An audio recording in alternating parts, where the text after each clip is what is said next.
வணக்கம் ஃப்ரெண்ட்ஸ், நீ நான் பார்க்கக்கூடியது பார்த்தீங்கன்னா ஒரு ஓல்டு ஆம்பிளிஃபையர் ரீஸ்டோர் பண்ணி புதுசாக மாற்ற போகிறோம். அதுதான் பார்க்க போகிறோம். இது பார்த்திங்கன்னா பழைய மாடல், அதாவது டிவிடி 5 டிவிடி ப்ளஸ் ஒரு டேப் ரெக்கார்ட் கேசட் போடுற மாதிரி வரக்கூடிய ஒரு பழைய ஓல்டு டைப் ஆம்பிளிஃபையர். இது பார்த்திங்கன்னா இதில் இருக்கக்கூடிய டிவிடி அந்த டேப்பு அதுக்கான இதை எடுத்து நம்ம புறப்படுத்திட்டு அதில் இருக்கக்கூடிய ஒரு பவர் ஆம்ப் ஐசியும் ப்ளஸ் போர்டு அந்த டிரான்ஸ்ஃபார்மர் மட்டும் எடுத்து யூஸ் பண்ண போகிறோம்.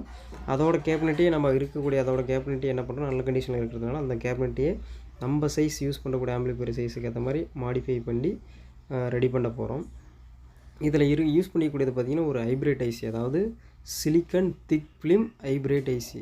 ஆடியோ ரிசல்ட் ஃபஸ்ட் கிளாஸாக இருக்கும். ஒரு சேனலுக்கு 50 வாட்ஸ் ப்ளஸ் டோட்டலாக 100 வாட்ஸ் பர் சேனல் 50-50 100 வாட்ஸ் வரக்கூடியது. ஆடியோ வந்து நம்ம நார்மல் எஸ்டிகே மாதிரி கம்பேர் பண்ணுறது, சொல்லப்போனால் எஸ்டிஐசி மாதிரி தான் இருக்குமோ தவிர இது வந்து ஒரு ஹைப்ரிட் திக் ஃபிலிம் ஐசி. இது ஒரு ஃபஸ்ட் கிளாஸான ஆடியோ அவுட்புட் இருக்கும். இது ஃபஸ்ட்டாக நம்ம என்ன பண்ண போகிறோன்னா, பிரித்து எடுத்துகிட்டு இந்த கேபினெட்டுக்கு நம்மளோட ஹைட்டுக்கு ஏற்ற மாதிரி ஒரு 4 இன்ச் ஹைட்டுக்கு ஏற்ற மாதிரி கேபினெட்டோட ஹைட்டை குறைச்சி கட் பண்ணி ஃப்ரண்ட் பேனல் அதுக்கு ரெடி பண்ணி அதை ஃபுல்லாக பெயிண்டிங் பண்ண போகிறோம். பெயிண்டிங் பண்ணி நம்ம அதாவது ரொம்ப ஒரு லுக் வைஸாக ரொம்ப ஒரு இதாக ஹை எண்டாக ரெடி பண்ண முடியலனாலும் நார்மலாக நம்மளால் என்ன பண்ண முடியுமோ அதை பண்ணி ஒரு முடிஞ்சளவு ஓரளவு தெளிவான ஒரு ஆம்பிளிஃபையராக அதை ரெடி பண்ண போகிறோம். ஏன்னா இப்போ நம்ம கரண்ட் யூசேஜ் பார்த்திங்கன்னா நம்ம எந்த ஒரு டிவிடியோ டேப்போ போட்டு யூஸ் பண்ண போகிறது கிடையாது. Pen driver plus TF card, மிஞ்சி போனால் ஒரு ப்ளூடூத், அதாவது நம்ம யூஸ் பண்ண மாட்டோம். மிஞ்சி போனால் ஆக்ஸ், அதாவது டிவி ஏதோ கனெக்ட் பண்ண போகிறோம். அதுக்கேற்ற மாதிரி ஒரு நல்ல ஒரு பிடி யூஸ் பண்ண போகிறோம். இதில் மெயினாக பார்த்துக்கிட்டிங்கன்னா இதோட மதர் ஐசி பார்த்திங்கன்னா இன்னும் ஃபஸ்ட் கிளாஸாக இருக்குது. எந்த ஒரு இதுவுமே லைட்டாக சின்ன பார்க்க வந்து அவுட்டேட்டடாக இருக்கிற மாதிரி இருக்குது. ஆனால் எந்த ஒரு காம்பனன்ட்ஸுமே சரி பேக் சைடு அரிப்பு அந்த மாதிரி எதுவும் இல்லை. நீங்கள் பார்க்கலாம் இதோட ப்ராசர் யூனிட்டு பார்த்தா தெரியும், ஓல்டு டைப் Panasonic இது. இது அப்படியே மொத்த கிட்டுமே நம்ம எடுத்துட்டோம். இதில் எதுவுமே யூஸ் பண்ண போகிறது கிடையாது. இப்போ அடுத்தடுத்து நம்ம என்னென்ன பண்ண போகிறாங்கிறத ஒரு ஸ்டெப் பை ஸ்டெப்பாக பார்க்கலாம். ஃபஸ்ட்டாக பார்த்துக்கிட்டால் நம்மளோட சைஸுக்கு ஏற்ற மாதிரி கேபினட் ஹைட்டை குறைச்சி கட் பண்ணி front and back side panel மாதிரி நம்ம ரெடி பண்ணிக்கிட்டோம். இது சென்டர். இது அதுமாரி டாப் பேனலோட ஹைட்டும் பார்த்துக்கிட்டிங்கன்னா நம்ம அதாவது அது 8 இன்ச்சு சம்திங் 10 இன்ச்சு பக்கமாக ஹைட் இருந்துச்சு, அதை 4 இன்ச்சு ஹைட்டு குறைச்சிட்டோம். இப்போ நம்ம பார்த்திங்கன்னா காம்பேக்டாக நல்ல ஒரு காம்பேக்டாக ஒரு ஸ்டீரியோ ஆம்பிளிஃபையர் சைஸ்க்கு ஏற்ற மாதிரி நம்மளாம் ரெடி பண்ணிட்டோம். கேபினட் கட்டிங் வந்து 4 பீஸாக கட் பண்ணிருக்கிறோம். அது 4 பீஸாக தான் வருது, 4 பீஸாக கட் பண்ணிட்டோம். இப்போ அடுத்து என்ன பண்ண போகிறோம்னா, இதுக்கு பெயிண்டிங் பண்ண போகிறோம். பெயிண்டிங் ஒர்க் கம்ப்ளீட் ஆயிடுச்சு. இப்போ நீங்கள் பார்க்கக்கூடியது முன்னாடி பார்த்த 4 பேனலும் பெயிண்டிங் க்ளீனாக பண்ணிட்டு அதுக்கேற்ற மாதிரி நம்ம ஹைட்டுக்கு ஏற்ற மாதிரி ஓரளவு முடிஞ்சளவு ஃபினிஷிங்காக என்னால் முடிஞ்சளவு பெயிண்டிங் பண்ணியிருக்கேன். நல்ல ரிசல்ட் வந்திருக்கு, நல்லா தான் இருக்குது, பெயிண்டிங் அருமையாக இருக்குது. இது அடுத்தது என்ன பண்ண போகிறோன்னா, ஃபுல் ஃபிட்டிங்காக பண்ண போகிறோம். ஃபுல் ஃபிட்டிங் பண்ணி அதை பற்றி எக்ஸ்ப்ளனேஷன் கொடுக்க போகிறோம் உங்களுக்கு. இது என்னால் ஃபுல் ஃபிட்டிங் வீடியோ போட முடியல, இருந்தாலும் எக்ஸ்ப்ளனேஷன் தெளிவாக கொடுக்குறேன் பாருங்கள். ஏதோ முடிஞ்சளவு தெளிவாக பெயிண்டிங் பண்ணி ஓரளவு ஃபினிஷிங் கொடுத்து ரெடி பண்ணுறதுன்னு நினைக்கிறேன். கண்ட்ரோல் நாப் பார்த்துக்கிட்டிங்கன்னா உங்களுக்கு மாஸ்டர் வந்து மெட்டல்லேயும் மீதி 2 நாப் வந்து நார்மலாக இருக்கிற மாதிரி இருக்குது. என்ன ரீசன்னா, இப்போ இது தற்சமயம் ஏன்ட்ரலில் அது நான் கடைக்கு போயிட்டு மறுபடியும் எனக்கு கிடைக்கிறப்ப நான் வாங்கி கண்டிப்பாக அது போட்டுருவேன். இன்றைக்கோ நாளைக்கு ரெடி பண்ணிடுவேன். எனக்கு மெட்டல் நாப் கிடச்சி கைக்கு வந்துடும். உங்களுக்கு பார்த்தா தெரியும், ரொம்ப ஒரு காம்பேக்டாக இருக்கும். அதாவது சொல்லப்போனால் உங்களுக்கு ஹைட்டு 4 இன்ச்சு, அகலம் பார்த்துக்கிட்டிங்கன்னா 6 இன்ச்சு, அதாவது ஒரு காம்பேக்டாக இருக்கும். இது ஃபஸ்ட்டு டைப் பழைய டைப் வந்து இருந்தது பார்த்திங்கன்னா டிவிடி கேஸ்ட், அது எதுவுமே யூஸ் பண்ண முடியாத கண்டிஷன். அதாவது சின்ன மைனர் கம்ப்ளைண்ட் இருந்துச்சு. நம்ம அது மேக்ஸிமம் யூஸ் பண்ண மாட்டோம். அதனால் என்ன பண்ணுறோம், இப்போ ரீசெண்ட் ட்ரெண்டுக்கு ஏற்ற மாதிரி ரெடி பண்ணிட்டோம்.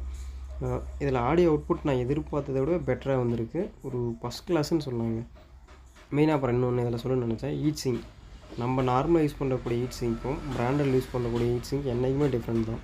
அவங்க பார்த்துக்கிட்டிங்கன்னா ஹீட் சிங் வந்து என்றைக்குமே அந்த ஐசியோட ஒட்டி இருக்க ஹீட் சிங் பார்த்திங்கன்னா திக்காகவும், லீஃப் வெளியே கொடுக்குறது பார்த்திங்கன்னா எல்லாமே ரொம்ப ஒரு சன்னமான மெட்டீரியல், அதாவது லேஸானதாக இருக்கும்.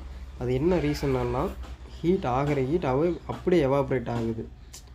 நம்ம எவ்வளோ தான் ப்ராடக்டில் இருந்தாலும் அவங்க ஃபேனை யூஸ் பண்ணுறதுல ஃபஸ்ட்டு நான் அதை யோசித்து செக் பண்ணி பார்க்கல.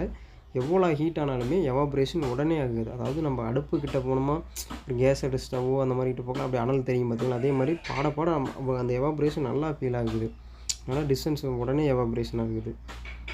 நம்ம பார்த்துக்கிட்டே என்ன பண்ணுறப்ப ஃப்ளாட் திக்னஸ் அதிகமாக போடுறோம். அந்த ஹீட் சிங்கோட அந்த லீஃப் லென்த்து பார்த்திங்கன்னா நம்ம பெருசாக நம்ம கன்சிடர் பண்ணுறதில்ல. நெக்ஸ்ட் டைம் அதில் நம்ம எல்லோரும் பண்ணிக்கணும்.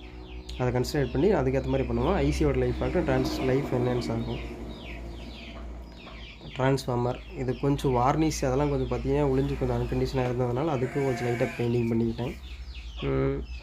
மற்றபடி யூசேஜ் கண்டிஷன்லாம் பக்கா கண்டிஷன். அந்த லுக் மட்டும் பார்த்திங்கன்னா உங்களுக்கு கொஞ்சம் அந்த பழசுங்கிறனால யூஸ் பண்ணாத போட்டதுனால அந்த லுக் கொஞ்சம் மாறி இருந்துச்சு தவிர மற்றபடி மெட்டீரியல்லாம் குவாலிட்டி பக்காவாக இருக்கும். மெயினாக இதில் பார்த்துக்கிட்டிங்கன்னா கெப்பாசிட்டர்ஸ் நான் முன்னாடி ஒரு ஆம்பிளிஃபையர்லேயும் சொல்லியிருப்பேன் சோனி ஐசி சன்னி இதில் அவங்க வந்து மேக்ஸிமம் 2200 எம்எஃப்டி மிஞ்சி போனால் 3200 எம்எஃப்டி இந்த ரேஞ்சுக்கு மேலே ஏற்றி நான் எந்த ஒரு பிராண்டட் ஆம்பிளிஃபையர்லேயும் பார்த்ததில்லை.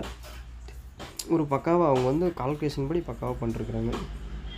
இதில் வந்து பார்த்துக்கிட்டிங்கன்னா ட்ரான்ஸ்ஃபார்மர்லேருந்து உங்களுக்கு வந்து 27027 ஒரு டேப்பிங்கும் 012 ஒரு டேப்பிங் வருது.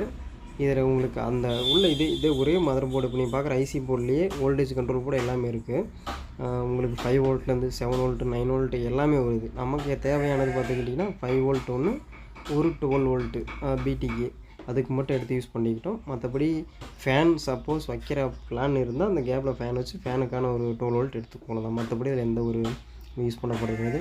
பேக் சைடில் நார்மல் தான் எப்பயும் போல் 2 ஸ்பீக்கர் பின் ஜாக்கெட்டும் ஒரு ஏவி அதாவது ஆக்ஸ் இன்புட் போதுமானது ஆக்ஸ் இன்புட் லைன்னு பேக் சைடில் உங்களுக்கு இருக்கும்.